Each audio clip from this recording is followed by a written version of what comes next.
ព្រោះតែជាតិនិងប្រជាជនសម្ដេចជោគគ្មានទេភាគតាហត់នឿយឆ្លងកាត់105សមរភូមិនិងរបួសធ្ងន់5ដងលោកជាធិរិទ្ធអ្នកនាំពាក្យសម្ដេចជោនៅថ្ងៃទី22ខែធ្នូឆ្នាំ2025បានសរសេរសម្ដីដ៏មានអត្ថន័យបែបនេះថាព្រោះតែជាតិនិងប្រជាជនសម្ដេចជោហ៊ុនសែនគ្មានទេភាគតាហត់នឿយឆ្លងកាត់105សមរភូមិនិងរបួសធ្ងន់5ដង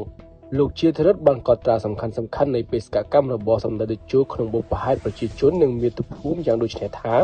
ថ្ងៃទី20ខែមិថុនាឆ្នាំ1977យកជីវិតជាដើមទុនដើម្បីតស៊ូរំដោះជាតិចេញពីរបបប្រល័យពូជសាសន៍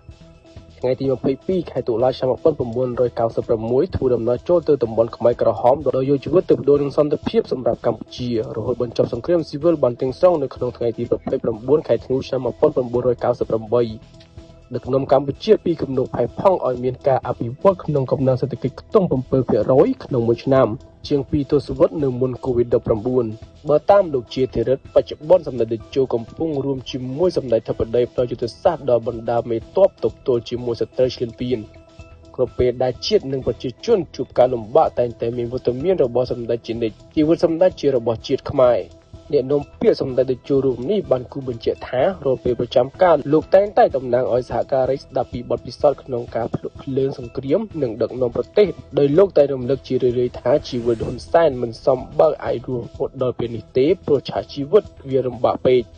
សម្ដេចតេជោហ៊ុនសែនប្រធានប្រសិទ្ធភាពធ្លាប់មានប្រសាសន៍ថាសម្ដេចមានតែជីវិតប៉ុណ្ណោះធ្វើជាដើមទុនដើម្បីរំដោះជាតិនិងប្រជាជនចេញពីរបបប្រល័យពូជសាសន៍ប៉ុលពតប្រសិនសម្ដេចស្លាប់នាពេលនេះតើនឹងមានអ្វីកើតឡើងនាពេល45ឆ្នាំកន្លងមកនេះ